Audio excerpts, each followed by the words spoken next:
Hola, nuevamente estamos en un video podcast de Pantallas y Escenarios por BCN Radio, la radio de la Biblioteca del Congreso de la Nación. Hoy nos vamos a dedicar solamente a los escenarios, no porque las pantallas sean malas, sino porque hoy vamos a hablar sobre una obra. Bueno, yo voy a hacer que los entrevistados nos digan qué tipo de teatro es. Así que, bueno, voy a presentarles a dos actores de la obra La vida animal. Lo tengo acá, Andrés, en el otro extremo de la mesa, Andrés Ciabaglia. ¿Cómo estás, Andrés? ¿Cómo estás, Carlos? Un placer tan grande que escapa a toda medida, la verdad, estar acá. Muy bueno, muchas gracias. No, por favor, gracias a vos. Y también a otro actor que ya es amigo de este programa, Julián Rodríguez Rona. ¿Cómo estás, Julián? ¿Qué tal, Carlos? Muchas gracias por recibirnos. La verdad que un placer volver al programa. Así que no hace tanto que estuviste, ¿eh? No. El año pasado fue más o menos, ¿no? Sí, más o menos a fines, me parece, del año. Sí, mucha actividad tenés, ¿eh? Por suerte, sí, estoy con lindos proyectos. Así que, bueno, programa tras programa nos vas trayendo una obra diferente. ¿Qué obras nos traen hoy? Hoy te traemos La vida animal. La vida animal, ¿qué tipo de título sugestivo y que hace pensar mucho? Sí. ¿Qué tipo de teatro es este? Bueno, nosotros decimos que es un teatro psicotrópico. Psicotrópico. Porque la vida animal es una fábula. Sí. Y la vida animal es una fábula que habla sobre los humanos. Y es una fábula no tradicional, o por ahí una fábula sin moraleja, nos gusta decirle, porque no tiene un desarrollo de la fábula tradicional, en el sentido de que hay un mensaje claro y un devenir de una narración progresiva, lógica, sino que esta idea de teatro psicotrópico viene en el sentido de que la narración está interrumpida o se sucede por saltos. Es más parecido a la lógica de un sueño. Ajá. Que a la lógica de un cuento clásico. La vida animal habla sobre los humanos preguntándose sobre algunos temas que nos interesan, que son la amistad, el amor y la muerte. No sé si querés. Sí, cuando esta es la segunda temporada ya que de la obra. Empezamos el año pasado, estábamos en el Portón de Sánchez y hicimos todo el año ahí, y este año nos mudamos para probar una sala distinta al Teatro del Grito. Ajá, en Palermo Hollywood, en la ciudad de Buenos Aires, sí, el circuito de Palermo Hollywood. Sí.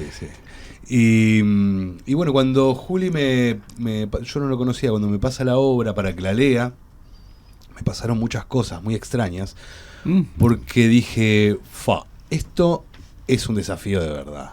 O sea, me hizo acordar, salvando las distancias, Juli querido, pero me hizo acordar a la época surrealista de Lorca, ¿no? Como, digo, ¿cómo se lleva a cabo esto? Los personajes principales o los que van narrando la historia se llaman Duende 1, Duende 2, Duende 3 y Duende 4. Esos son los nombres de los personajes. Sí. Ajá. El autor le puso así. Duende Bastante 1, particular eso, ¿eh? Y después estos duendes van transformándose o van representando escenas donde a veces son gatos, a veces son fantasmas, a veces son personas, a veces es un vikingo, a veces... Entonces ahí toca un poco esto de lo psicotrópico, ¿no? Algo como que es muy libre. Y en lo particular, por cómo funciona mi cerebro, que es muy caótico, lo agradezco mucho porque puedo bucear por zonas sensoriales y emocionales sin límites, y es un poco lo que hacemos con este grupo, función tras función, que es explorar y explorar continuamente, no es algo que está cerrado. Nosotros función a función vamos descubriendo, encontrando, y cada vez vamos queriendo hacerla más y no dejar de hacerla. ¿Qué número de duende sos en el escenario? Yo soy el Duende 1. Duende 1 soy, sí. ¿Y Julián? Yo soy el Duende 4. Ajá. Hay algo que me parece que es interesante, que la obra suceden varias cosas en la obra. Siempre que nos preguntan de qué trata la obra, dice, es difícil de contar porque al no tener una estructura más convencional, la narración que ya no es convencional, requiere una explicación no convencional y ya nos metemos a veces en problemas. Pero una forma de contar también está esta fábula que intentamos contar, entonces los duendes estos quieren contar estas historias sobre humanos y hay episodios que, bueno, vos viste el espectáculo, que están indicados con unos títulos que se indican de una manera muy, muy precaria, muy básica, que nos divierte mucho también, algo de esos problemas de cómo se representan estas historias. Y al mismo tiempo es un ritual, es un juego de representación. Ellos intentan contar esta historia sobre cómo ellos ven a los humanos o cómo se imaginan y se preguntan cómo es una relación de amor, o cómo es la relación de las personas con la muerte, o cómo es la relación entre ellos también respecto al juego y a la convivencia grupal, porque no tienen nombre porque son un grupo. Entonces, frente a estas preguntas que son grandes y existenciales, la obra transita una cornisa muy, muy delgada, una finita línea entre el dolor y la pavada. Conviven a la par en las escenas cosas que son muy profundas y al mismo tiempo muy tontas. Y en esa tensión es ese territorio que dice Andrés que a nosotros nos divierte y nos entusiasma mucho explorar. Cómo conviven dos cosas que por ahí a priori entra una y sale la otra en un imaginario por ahí. Uno dice, bueno, si es serio no es tonto, y si es tonto no es serio.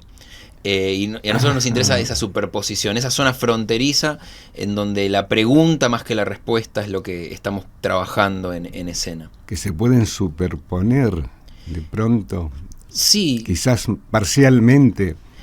Hay una cosa que a mí me interesa mucho, que es cuando uno está con el corazoncito desplegado en la mano, con el alma en la mano, ahí partiéndose, o sos un tarado porque te estás regalando, o sos una persona muy sensible. En cualquiera de las dos situaciones estás abierto a lo que venga. Sí, sí. Y ese territorio para la actuación y para la exploración a mí me parece muy rico, además de que es muy lindo de ver también, porque ves emociones muy vivas, muy genuinas.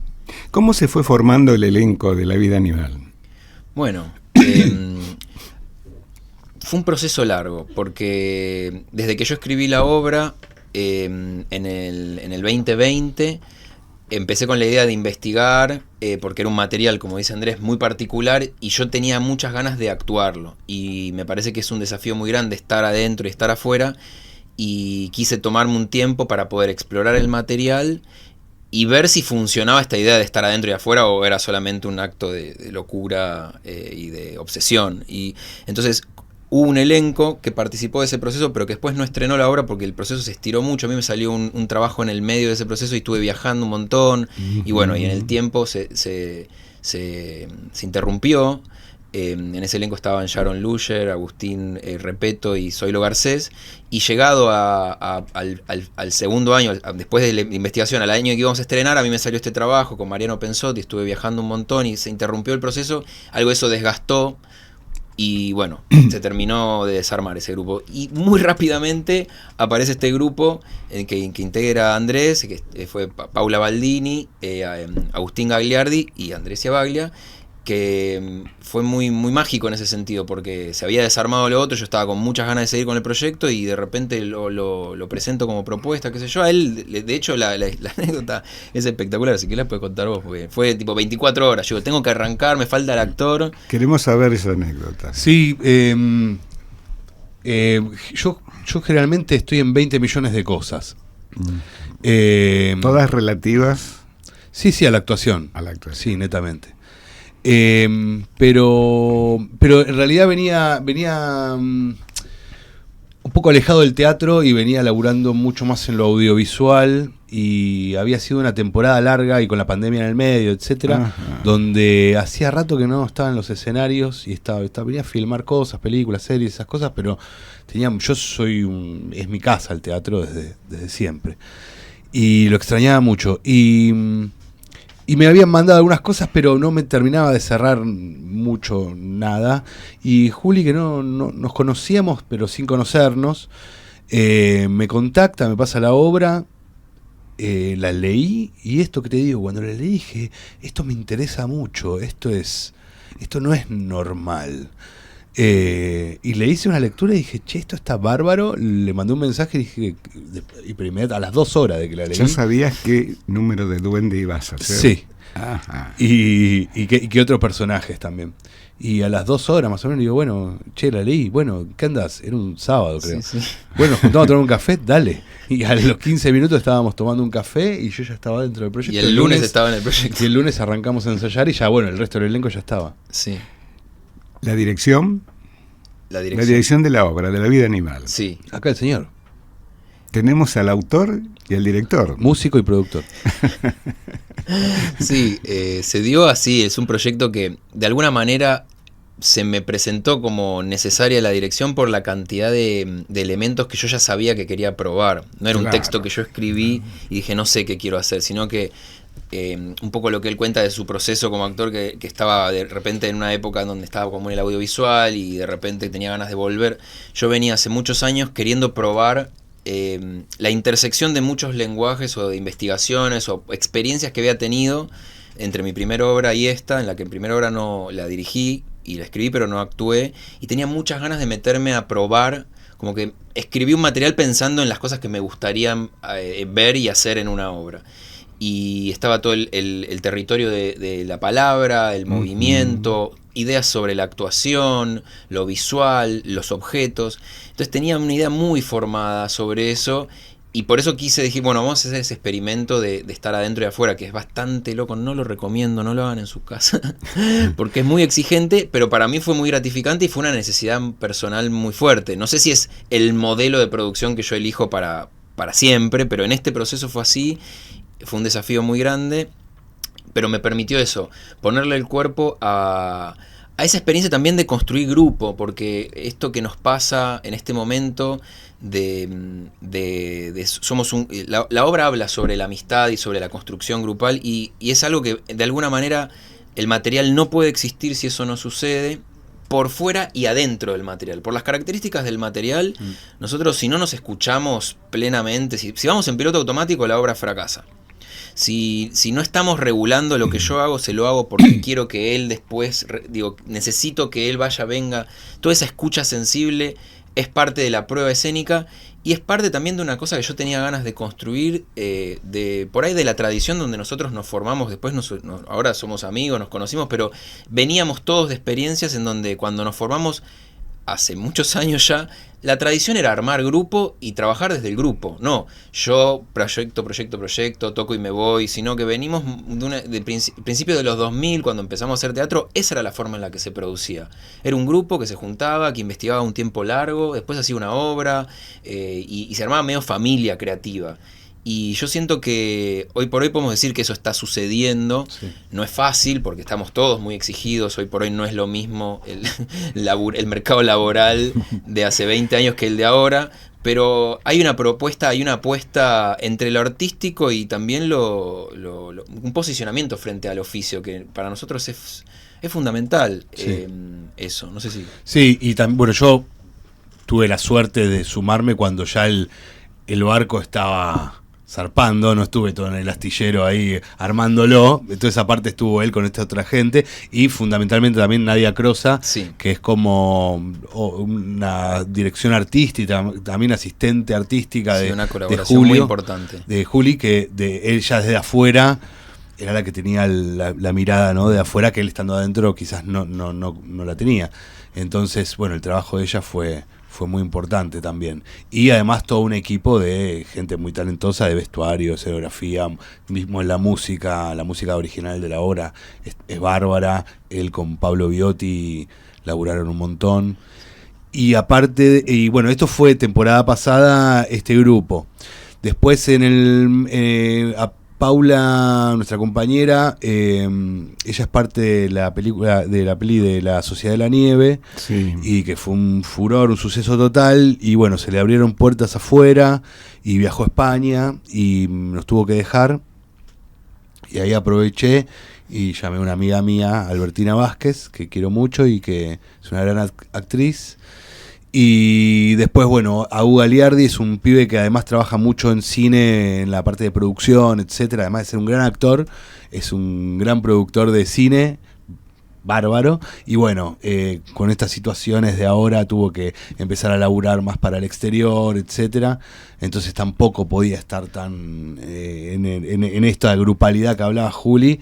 Entonces ahí aproveché también y llamamos a Román Tanoni, director de casting, un gran amigo mío también, excelente persona y gran actor, que también se sumaron con mucho entusiasmo. Entonces ahora el equipo se renovó un poco, la comunidad acá de la vida animal se renovó, pero sigue teniendo esto que decía Juli de la grupalidad, en la cual para nosotros es muy importante lo que pasa en el escenario y todo lo que pasa afuera del escenario también, nosotros como grupo creativo. Yo vi la obra, ustedes me invitaron, y me llamó la atención un poco el despliegue del movimiento físico que hacen continuamente. ¿Cómo fueron preparando eso? ¿Con coreografías? ¿Con alguien que les indicaba? ¿Alguien relacionado a la danza? ¿Cómo fue? Sí. Bueno, está bueno el aporte de Andy. Nosotros, además, yo estuve en el rol de la dirección, que está mi visión y qué sé yo, pero hubo roles fundamentales que empujaron para que esto sucediera. Yo solo esto no lo dirigí, digamos. O sea, lo dirigí, pero no lo produje yo solo. Marqué una dirección, hacia allá vamos, quiero esto, pero estaba Nadia Crosa, que fue una colaboración creativa importantísima en la asistencia de dirección y también en la producción. Estuvo Matías Sendón con las luces, Cecilia Zubialde con el espacio y el vestuario. Luciana Acuña participó en la parte de movimiento durante una parte del proyecto antes de que llegaran los chicos de este elenco que estrenó, pero después ella se retiró porque estaba con otros laburos y se sumó Connie Feldman, que nos ayudó, nos entrenó, laburó con la parte de movimiento, que hubo un trabajo de ida y vuelta ahí de improvisación y de estructuración que hicimos en el proceso, sobre todo en la última etapa final. Y también, bueno, Pablo Biotti, que estuvo con la música, que me estoy olvidando de alguien. Bueno, Juan Reos, que hizo la ilustración, Mercedes Molteo, que hizo el diseño. Digo, hay un equipo muy grande de trabajo. Hay que formar equipo para una obra de teatro. La gente piensa, el espectador a veces piensa que, en este caso, que serían los 4 que ven en escena, sí, pero detrás hay todo un equipo para montar la obra, ¿no? Sí. Y me da un poco de pudor me dice, no, porque es tu obra. Bueno, sí, es mi obra, pero a mí lo que más me interesa es que es de todos, en realidad. Yo tengo el capricho de que la escribí, la quería hacer y convoqué a todo el mundo y estoy trabajando todo el tiempo para que suceda y ocupo ese rol. De dirección me gusta la imagen, la dirección, digo, hacia allá. Pero para ir para allá, entre todos, y si no vamos todos, esto no avanza. Y también es una experiencia muy contracultural en este momento, el trabajo colectivo, no es yo, lo que yo quiero, lo que yo necesito, es entre todos. Y en tu pregunta respecto a la fisicalidad, ya en la escritura yo había puesto en las didascalias bailan, y aparecía baila. Yo sabía que había un componente de movimiento muy importante y que había algo de el espacio en el Portón de Sánchez, es un espacio muy grande donde estrenamos, que además se tuvo muchos espectáculos de danza y había algo de, me imaginaba un espacio muy grande. También no me quiero olvidar, Martín Flores Cárdenas fue mi tutor en la escritura del material. Cuando lo escribí en el 2020 yo tenía 1 o 2 textos y en las lecturas, tallereándolo con él y otros compañeros que estaban en ese grupo, pudo existir el texto. Entonces es muchísima la gente que está involucrada en cuando lo leíste por primera vez. Cuando en el taller, te la cuento yo. Sí. Yo no lo viví, me lo contó él, pero es muy graciosa. Porque viste que dice Duende 1, Duende 2. Bueno, sí. Cuando le empezaron a leer en el taller, empezó uno, bueno. Y ponían voces de duende. ¿Cómo interpretarlo? Claro, empezaron a jugar y yo me quería morir. Porque apareció como la idea, eso, también los materiales tienen eso, el borde entre la pavada y lo sensible y lo idiota está en el texto. Entonces ya dice Duende 1. Entonces, ¿cómo se hace un Duende 1? Y los chicos que estaban leyendo dijeron, bueno, voy a hablar así, como si fuera un dibujo animado. Y yo estaba, un estereotipo del duende. Bueno, ese es uno de los territorios del material. Como, si no es ahí, ¿dónde es que puede existir esa idea de duende? Y para mí los duendes, siempre cuando hablo de esto, es un grupo de amigos que está festejando un cumpleaños, que se va de vacaciones, que se va de campamento, están como ese estado de libertad y de ocio creativo, esos idiomas inventados que se arman entre los grupos de personas que se conocen mucho, que tienen un código propio, que se comunican con telepatía. Yo le llamo a eso el estado medio duende. sin llegar al estereotipo. Y yo creo que somos todos medio duendes, si nos lo permitimos, en algún territorio. Como que es ese lugar más es cuando nos acercamos más a la animalidad, como esta zona más ritual. Por eso te digo, te nombro un festejo, un viaje, esas cosas que pasan en esos territorios donde el tiempo y el estar no está ligado a la producción, al trabajo, sino más cercano al ocio, al estar de vacaciones o al estar en un tiempo libre. Yo creo que eso nos duendifica. Me parece, si bien vi la obra, eso de que todos somos casi seres fantásticos me atrajo mucho. Así que le pido acá a la operadora que nos muestre una foto. Nos está mostrando fotos de la vida animal. La foto 1, por favor. A ver. Ahí hay más que duende con esos bonetes. Por eso te digo el chiste este de que son en la obra siempre las cosas son una cosa y también son otra cosa y también otra más. Digo, puede ser un cumpleañito también. La foto 2, ahora vamos a ver un cumpleaños. Eso, ahí están los duendes. Ahí están los fantasmas. Que yo te cuento cosas que son nuestra intimidad. Esto a nosotros no nos importa realmente que el espectador diga, son duendes, todas estas cosas que nosotros trabajamos internamente. Es la prueba que nos organiza a nosotros internamente. El material está bastante abierto a interpretaciones. Me llama la atención... Nos interesa lo simbólico de las imágenes. El juego de las luces. ¿Cómo fue que se fueron colocando esas luces? Que haciendo la puesta de luces con los movimientos. Había un trabajo que nosotros siempre pensábamos, que era esta idea que lo pensamos con Cecilia Zubialde cuando se construyó el espacio, esta idea de que había dos espacios de representación, el territorio de los duendes y el territorio de las historias que los duendes después se sacaban el bonete. En las fotos creo que no hay tantas de esas. Nosotros cuando tenemos el bonete somos un personaje y cuando no lo tenemos hacemos otros personajes. Ahí está, por ejemplo. Ellos dos, él y ella, están representando una escena. Y ellos dos, atrás con el bonete, están viendo la escena. Entonces estaban esos dos espacios. Y a Matías Sendón, que es nuestro iluminador, se le ocurrió diferenciar esos territorios claramente con la luz y hacer dos espacios que fueran atrás y adelante. Adelante se representan las escenas de los humanos, atrás está el territorio de los duendes. Y los fantasmas habitan en todos lados, sería... Ahí es notable la diferencia de lugares, ¿no? Y acá sí hay mucho movimiento. Sí. Con un solo espacio. Ahí estamos en el mundo de ellos, digamos. De los duendes. Veo la escenografía minimalista. Sí. ¿Cómo fue? ¿Fue buscado eso o se fue dando por los espacios escénicos? Es un poco y un poco. También, de nuevo, es el trabajo que hicimos con Ceci Zubialde. Había una propuesta de ella que veníamos charlando, a mí me gusta mucho el trabajo de la materia, y veníamos conversando las posibilidades, porque el material tiene muchas posibilidades en la representación. Esto que decía Andrés cuando lo leyó, es algo que también nos pasó con el equipo creativo, y entonces la propuesta de ella era trabajar con madera, con muebles, con objetos de madera. Algunas cosas accidentales sucedió, por ejemplo, en el espacio donde ensayábamos, había un caballete y de repente lo empezamos a usar y había la idea de los niveles y entonces estaba distintos tipos de objetos. Está la idea de que estos duendes están en un bosque y entonces el bosque termina armándose de forma aludida, ¿no? Porque es la madera, pero la madera ya...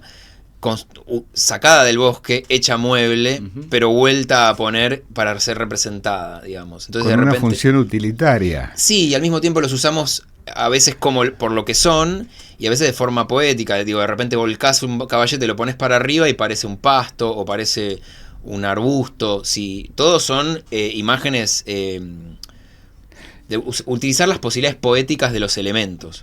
Los vestuarios me dan la idea de personajes, de seres bastante naif. ¿Eso se buscó o fue saliendo?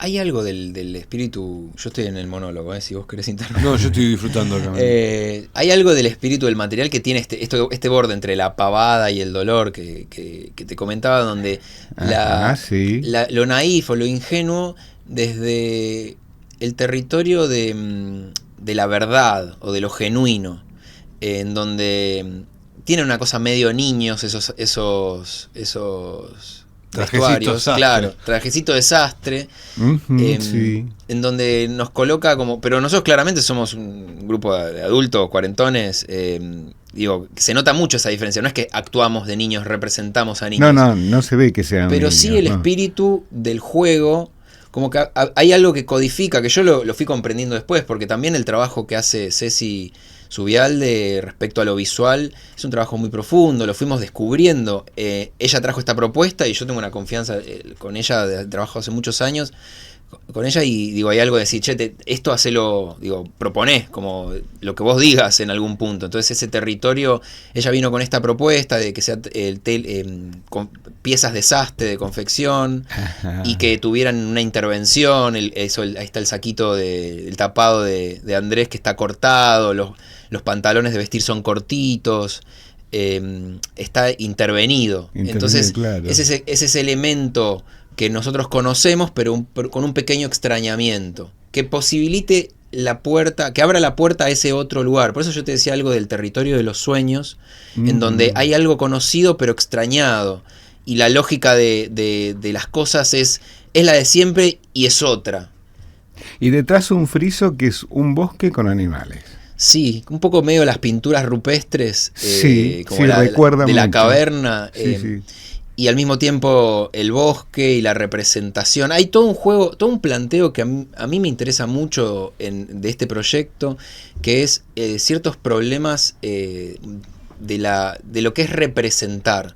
Como cómo se representan algunas cosas. Cómo se representa un bosque. Bueno, yo puedo poner árboles en escena, tierra y no sé, muñecos y tratar de representarlo de forma mimética o de forma realista lo más posible.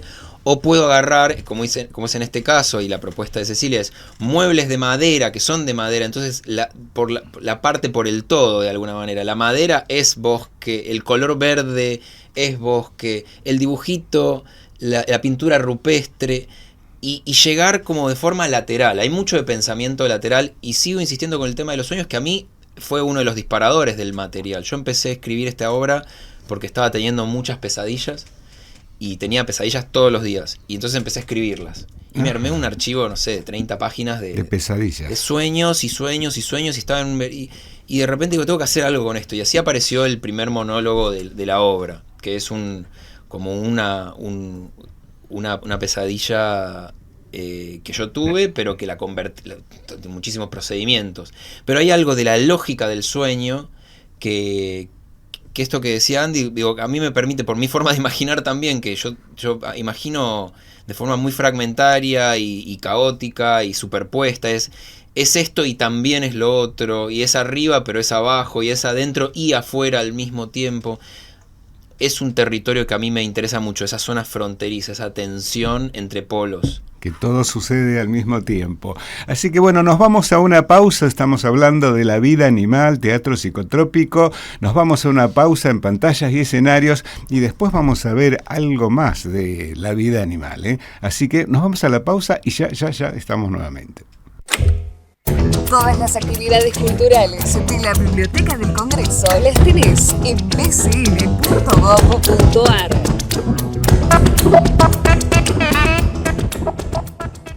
La Biblioteca del Congreso cuenta con una sala de hemeroteca revistas. Este espacio contiene 10.000 títulos de publicaciones periódicas nacionales y extranjeras en sus distintos soportes: papel, CD-ROM, base de datos en línea y microfichas que comprenden múltiples contenidos, temas de actualidad, información general y actualización de disciplinas jurídicas. Su horario de atención es de lunes a viernes de 8 a 24, sábados y domingos de 10 a 20 horas. ¿En dónde? En Hipólito Yrigoyen, 1750.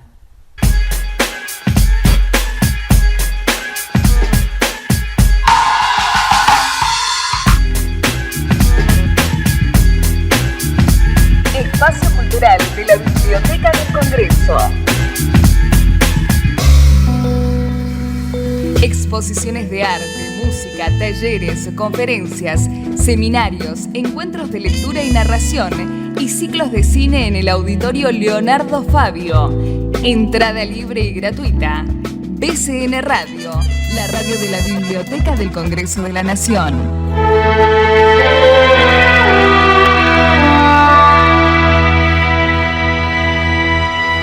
Y seguimos en Pantallas y Escenarios por BCN Radio, la radio de la Biblioteca del Congreso de la Nación, hoy dedicados al escenario con la obra La vida animal, teatro psicotrópico, según su autor, que lo tenemos acá en el estudio. Y bueno, también nos acompaña Andressia Baglia, actor de la misma obra, y nos están contando todo. Lo que no nos contaron, y yo ahora se los pregunto, La vida animal, ¿dónde se está ofreciendo? ¿En qué horarios? ¿Qué días? ¿Cómo se puede obtener las entradas? La única forma que existe para ver La vida animal es yendo los sábados a las 6 de la tarde a Teatro del Grito, Costa Rica y Juan B. Justo. Y Juan B. Justo, sí, es casi ahí. Juan B. Justo. Es ahí. Yo les decía, Es nuestro encuentro Palermo, ahí. Hollywood, es fácil Sí. de llegar. Sí, sí. Y las Así- entradas están por alternativa teatral o mismo en la boletería del teatro también se pueden sacar de forma analógica. Sí, reserven porque como la sala no es muy grande, bueno, se agota y esas cosas, ¿no? Bien, es una sala bastante especial, ¿En qué sentido? en que uno entra y el teatro, Ah, sí. Sí, sí. Claro. ¿Dónde es? y el teatro es una sala Es muy linda. que también es un atractivo para los espectadores. Total, eso, sí, ¿no? totalmente. Andressia Baglia, contame cómo te formaste como actor. Bueno, yo nací en zona sur de Gran Buenos Aires. Sí. Nací en Lanús, pero me crié en Temperley. Y ya como a los 15 por ahí me fui a un teatro que quedaba a 2 cuadras de mi casa que se llama Teatro de las Nobles Bestias. Ujú. Es un teatro maravilloso. Y ahí empecé a estudiar a esa edad. Y después no hubo dudas de que era lo que quería hacer para el resto de mi vida. ¿Qué te Y- impulsó a ir a ese lugar a buscar y aprender teatro? No, fue una necesidad que tenía ya desde mucho antes. O sea, era algo que, la verdad que tuve mucha suerte en ese sentido porque es algo que lo sé desde que tengo más o menos memoria. Bien. De que quería dedicarme a actuar. Sí. Entonces eso me ayudó mucho en la vida. Tener claro algo tanto. Sí, es Así, importante eso. sí. Fuiste ya sabiendo lo que querías. Sí. Y bueno, después, cuando ya terminé el colegio, dije, bueno, quiero ser actor de verdad. Y yo creí que la única forma que había de ser actor era yendo a lo que antes era el IUNA, ahora la UNA. Ajá, sí. Entonces había un examen de ingreso muy, muy complejo. Eran dos periodos de prueba. La primera parte, que era un filtro, y después la segunda parte, ¿no? Que era todavía más larga. Iba a French allá desde Temperley, me iba hasta French, hice toda la primera Donde etapa. estaba el conservatorio, Claro. la famosa escalera. Claro, y fui a French y pasé a la segunda etapa, y el primer día de la segunda etapa me pasó, mi familia estaba acá en febrero, mi familia estaba de vacaciones, yo estaba solo en mi casa, y en ese momento la forma que no había celulares, nada, te estoy hablando hace muchos años ya. No había que ir Y- a revisar la planilla en esa época. ¿Cómo? En French, Sí. debajo de la escalera, Sí. ponían una La planilla, sí. con los que descartaban y Claro, los que exacto. seguían. Sí, era así. Y ya el primer periodo lo pasé, me vi en la planilla, bárbaro. Voy al Buenísimo. siguiente, y el primer día ese de la segunda etapa, vos llamabas a Telefónica y ponías asterisco 115 numeral y la hora que querías que te despierte. Entonces sonaba el teléfono, atendías y decía, son las 6 de la mañana. Bueno, lo puse. Y cuando suena la mañana me levanto, escucho, y un amigo del ingreso me dice, Andy, ¿dónde estás? ¿Por qué no viniste? Digo, ¿cómo que no viniste? No, pero ¿te quedaste dormido? No, ¿cómo? ¿Qué hora es? Sí, son las 9:30. ¿Cómo no? No. Y me tomé el tren, me fui corriendo, y cuando llegué fue como, no, ya está. No podés estudiar acá. Y yo la verdad estaba muy triste porque pensé que había perdido mi oportunidad de ser actor. Y un amigo que tuvo un problema más o menos parecido, estaba él haciendo una obra en Andamio 90 que él había escrito, era muy jovencito él, pero bueno, con Amelia Vence era la obra, y me dijo, che, yo voy a ir a estudiar Andamio, y le hablé a mi familia y hicieron el esfuerzo, dijeron, bueno, Alejandra Boero sí, hicieron el esfuerzo para pagar la cuota y que yo vaya. Y el primer día llego a la clase y ya había empezado, yo me sumé después y veo y digo, mira qué jovencito es el profesor. Y era Claudio Tolcachir. Claudio. Y después de ahí, a los pocos días, o a las pocas clases, o a la siguiente clase, no sé, Claudio me cuenta que él tenía en su casa en Boedo, estaba dando un taller, que estaba arrancando con unas clases ahí, y que le faltaban varones, y que le gustaría que yo me sume al taller también. Así que le dije que sí, que claro, obvio, que me invitaba, ¿no? Y dije, sí, seguro. Y entonces fui a la calle Boedo, ahí al 640, toqué el timbre 4. Timbre 4. Y ahí empecé. También un lugar muy particular para el teatro. Sí. Y ese fue ahí arranqué como a formarme ya. Igual soy un pésimo tallerista y alumno, soy muy malo. Mi formación es esa y algunas cositas más, pero ya por suerte pude arrancar a trabajar ya de muy joven con Luciano Cáceres, que me llevó al Kafka, y enseguida ya me puse a laburar con un montón de obras con él. Me pagaban con clases ahí con Schumacher, yo era un desastre como alumno, pero bueno, trabajaba ahí en el staff, en el teatro, pintando, ayudándole, haciendo las puestas de luces, moviendo escenografía y haciendo obras de teatro, y dije, listo, me voy, el oficio es por acá, y ahí no paré más. No paraste más y llegaste a La vida animal de Julián Rodríguez Rona, que ahora nos va a contar su formación. Ya nos contó alguna vez, así que queremos que nos repita cómo fue su formación. Me gusta escucharlo, Andy, porque también pienso yo en esa edad, digo, qué es lo que, como no, siempre es muy loco por qué uno se dedicó a esto, y era medio algo que yo ya sabía que tenía que hacerlo. Yo salí del secundario y en mi casa era muy importante el tema de que había que estudiar y la UBA y qué sé yo, y yo me anoté en el CBC de Sociología, pero al mismo tiempo fui al Rojas y me anoté en teatro, el miércoles a la mañana, que Centro era el Cultural Rojas de Buenos Aires. Yo también vivía en provincia, en La Lucila, en zona norte, así que me venía el día que justo tenía que venir a Capital, que era los miércoles, porque tenía, no sé, creo que iba a terapia. Al mediodía, a la mañana iba al Rojas.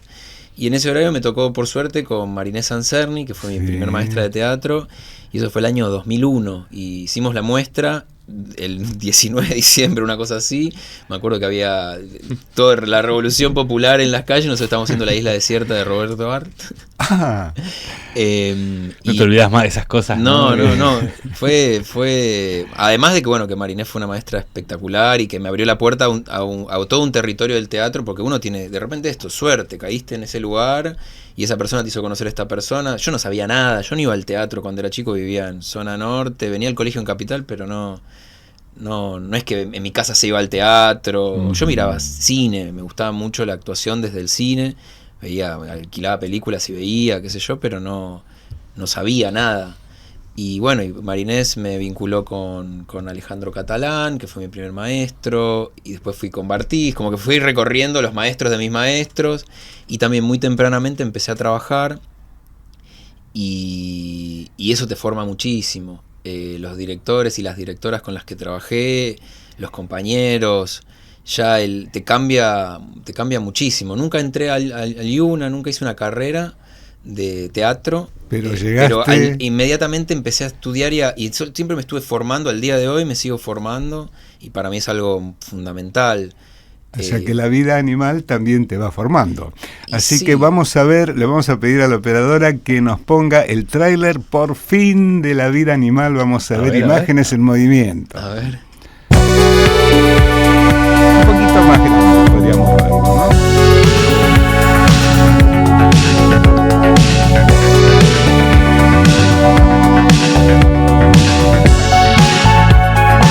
Más grande, si podemos con la imagen, sacando bien.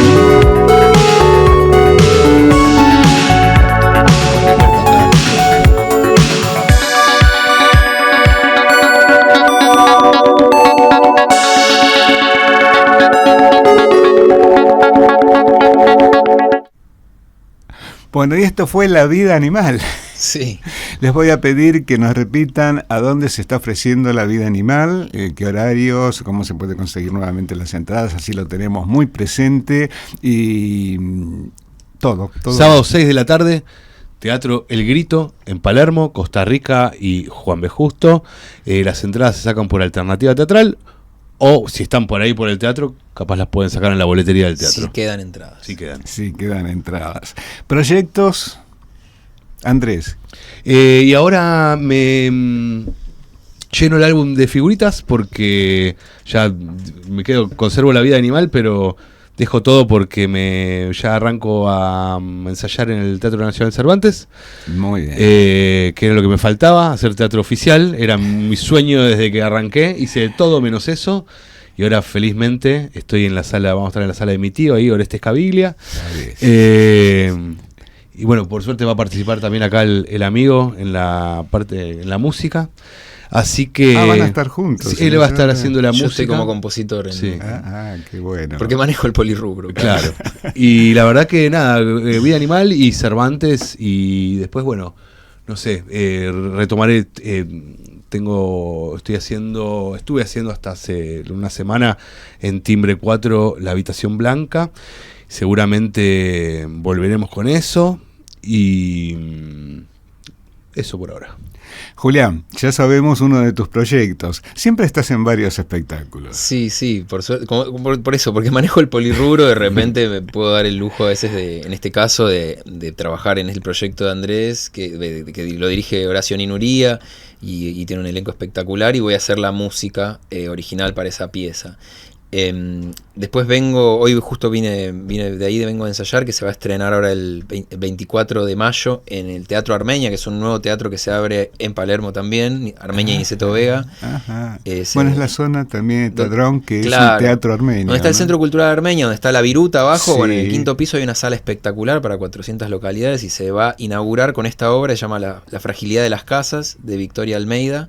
También con un elenco de lujo, un trabajo soñado. Yo estoy como actor y músico y compositor, pero actúo y toco en escena también. En el caso de la obra de Luciérnagas, que es la obra del Cervantes, voy a hacer la composición y van a ejecutarla los actores.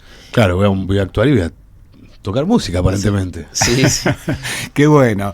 Eso es el teatro en la ciudad de Buenos Aires. Es una actividad intensa Sí. que permite a uno estar, o a los actores, estar en varios espectáculos a veces a la vez, o estar en uno y ya preparando otro, ¿no? Eso que pasa acá en Buenos Aires no es común en todo, no pasa en todos lados. No. Me acordaba, ¿tenemos tiempo? ¿Un segundo o no? Ya casi estamos en la despedida, pero contanos. por No, favor. me acordaba de cuando hablaste cómo era antes los grupos de teatro, etcétera. Tuve la suerte de viajar un poco por el continente haciendo teatro, llevando talleres y cosas, y en toda Latinoamérica se trabaja mucho la grupalidad, y desde la grupalidad la creación, y Buenos Aires, o Argentina, y Buenos Aires principalmente, Buenos Aires, sí. es como muy muy particular, como uno es un autónomo total que va como por todos lados, y bueno, la vida animal es algo de un grupo que se encuentra, y me parece que vamos a hacer más cosas, ¿no? Y sí, yo creo que sí. Yo creo que se inauguró un vínculo que tiene mucho por dar. Andrés Ciabaglia, Julián Rodríguez Rona, les agradezco muchísimo que hayan pasado por pantallas y escenarios contándonos todo sobre la vida animal. Gracias, Carlos, gracias por el espacio. Y les voy a pedir, antes de cerrar esto, que nos vuelvan a repetir dónde podemos ver la vida animal. La vida animal está en el Teatro El Grito los sábados a las 18 horas. Es Costa Rica y Juan B. Justo. Por Alternativa Teatral pueden conseguir las entradas, o si quedan, en la boletería. Bueno, y este fue otro video podcast de pantallas y escenarios por BCN Radio, la radio de la Biblioteca del Congreso de la Nación. El equipo está formado por Juan Martín García en audio, Nina Pepe en audiovisual, Lucas Navas y Mariana Salas. En la conducción, Carlos Herrera. Y en pantallas van a ver las redes, Instagram, donde pueden comunicarse con nosotros.